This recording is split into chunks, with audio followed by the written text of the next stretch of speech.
మొట్టమొదట ఈ పరిచర్యలో సేవకు వచ్చింది బ్రదర్స్లో జార్జ్ అన్న ఎంతమందికి తెలుసు? నేను ఎంతమందికి తెలుసు? ఆల్మోస్ట్ అంతమందికి జార్జ్ అన్న తెలుసు. ఇంకా నేను తెలిసిన దానికంటే ఇంకెక్కువ తెలుసు జార్జ్ అన్న. థ్యాంక్ యూ జార్జ్ అన్న, దేవుడు నాకు ఇచ్చినటువంటి ప్రథమ ఫలం. ఆ తర్వాత రాజన్న, ఇప్పుడు రాజన్న కాదు చెప్పండి, రైట్, పాస్టర్ రాజన్న మెదక్ ప్రాంతంలో పుట్టి దేవుడు మాకు అనుగ్రహించిన ఇమాన్యుయల్ మినిస్ట్రీస్కి అనుగ్రహించిన ఆణిముత్యం ఆ బిడ్డ. చక్కటి నమ్రత కలిగిన వాడు, చక్కటి జ్ఞానం కలిగిన వాడు. జార్జ్ అన్న, రాజన్న ఇద్దరు కాలేబు యెహోషువలాగా అన్నదమ్ముళ్ళలాగా అంత ఐక్యంగా ఉంటారు. అందును బట్టి యేసయ్యకు మహిమ కలుగును గాక. ఆ తర్వాత అజయ్ అన్న చూస్తూ ఉన్నారు కదా, ఎల్లారెడ్డి ప్రాంతంలో వాళ్ళ తల్లిదండ్రులకు ఒకే ఒక్క కొడుకు, అఫ్కోర్స్ ఒక కుమార్తె ఉంది. ఆ ఒక్క కొడుకును దేవుని సేవకు పూర్తిగా అంకితం చేశారు. ఒకే ఒక్క కొడుకు అజయ్ అన్నను బట్టి. అలాగే ఆ తర్వాత ఆ అన్న మీకు తెలిసి ఉండొచ్చు, ఇజ్రాయేల్ అన్న. ఒకసారి ఇజ్రాయేలా ఒకసారి చేయిపోయికెత్త, మహానుభావుడు, మంచి జ్ఞానం, మంచి ఓపిక, మంచి కృప. వాళ్ళ నాన్న దేవుని కృప బహుగా ఆశీర్వదించాడు. ఒక పెద్ద కంపెనీ ఇచ్చాడు వాళ్ళ నాన్నగారికి. అలాంటి సుఖవంతమైన కుటుంబంలో నుంచి, మొదట్లో సుఖమేమి లేదులేండి, ఆ శ్రమల్లో నుంచి పైకి వచ్చిన వాళ్ళు అంచెలంచెలుగా సేవను ఆశీర్వదించినట్లుగా వాళ్ళ కుటుంబాన్ని కూడా దేవుడు ఆశీర్వదించాడు. తమ్ముడు మంచి చదువుకుంటా దేవుని సేవకు రావటానికి దేవుడు కృప చూపించాడు. ఆ తర్వాత అభి ఒకసారి చేయిపోయి చిన్న, రైట్, చూడండి రాజకీయ నాయకుడు ఎత్తినట్టు ఎత్తాడు. రైట్, అభి అందుకో నా ఉపవాస ప్రార్థన. ఈ సంవత్సరం మనలను ప్రేమించి దేవుడు మనకిచ్చిన పాట ఉంది చూసారా, అందుకో నా ఉపవాస ప్రార్థన. ఆ పాటలో పల్లవిలో ఉన్న మొదటి రెండు లైన్లు ఈ చిన్న బిడ్డ ద్వారా దేవుడు రాయించాడు. చిన్న బిడ్డ ద్వారా అందులో ఒక చరణం ఉంది. సరే నేను పాడితే ఏం బాగుంటుంది? నువ్వేరా జస్ట్ పాడు పల్లవి. అందుకో నా ఉపవాస ప్రార్థన,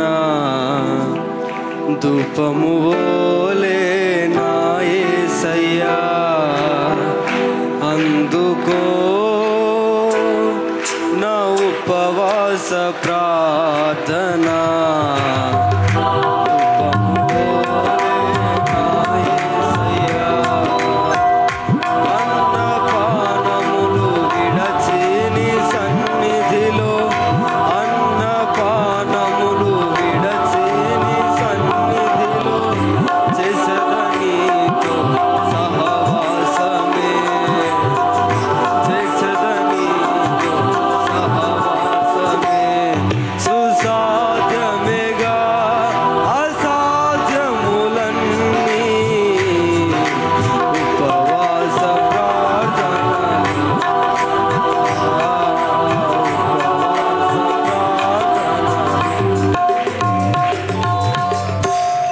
ఆమేన్.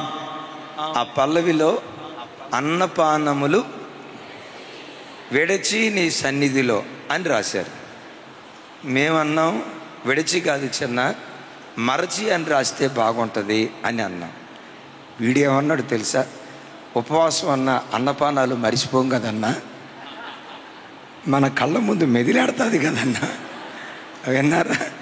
ఇంకా ఉపవాసం ఉన్నప్పుడే భోజనం ఎక్కువ గుర్తు వస్తుంది కదన్నా.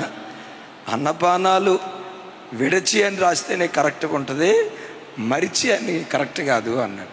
మేము తక్కువ తిన్నామా? మేము దానికి కౌంటర్ ఏం వేసామో తెలుసా, అన్నపానములు. మంచినీళ్ళు తాగటం మానేస్తామా? మరి అట్లయితే అన్నపానాలు అనే చోట పానం కూడా తీసేయాలి కదా. మరి అన్నం విడిచిపెట్టాం కానీ పానం విడిచిపెట్టలేదు కదా అంటే, సరే అన్న మీ ఇష్టం, మీరు ఏది రాస్తారు అది రాయండి అన్నాడు. రైట్, పెట్ట కొంచెం కోతగానం.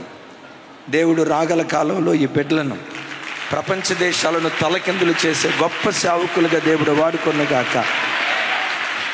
ఆ తర్వాత షారోన్ వాళ్ళ నాన్న వాస్తవంగా టాపీ మేస్త్రి.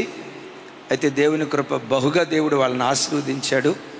చాలా పొలం వాళ్ళకు ఉంది, మంచి పొలం ఉంది. అందరా చిన్న 1 ఎకరం నాకు రాసియొచ్చు కదరా. ఇంజనీరింగ్ చదువుకుంటా దేవుని సేవకు వచ్చాడు. దేవుడు ఆ బిడ్డను ఇంటర్మీడియట్లోనే రేపాడు, నా సేవకు రమ్మని.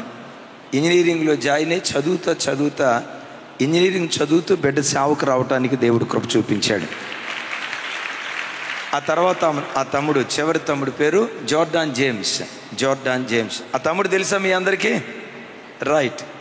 ఆ తమ్ముడు దేవుని కృప ఇంజనీరింగ్ పూర్తి అయిపోయింది. ఓ సాఫ్ట్వేర్ కంపెనీలో ఉద్యోగం చేస్తూ ఉన్నాడు.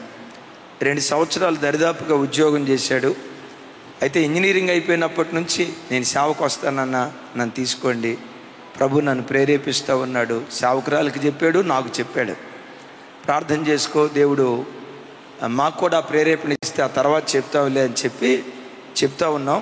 అయితే మాకు ఆ ప్రేరేపణ కలుగు చేశాడు. సాఫ్ట్వేర్ ఇంజనీర్గా ఉద్యోగం చేస్తూ 2 సంవత్సరాలు ఉద్యోగం చేస్తూ ఉన్న కాలంలో ఉద్యోగానికి రిజైన్ చేసి ఆ బిడ్డ దేవుని సేవకు రావటానికి దేవుడు కృప చూపించాడు. దేవుని కృప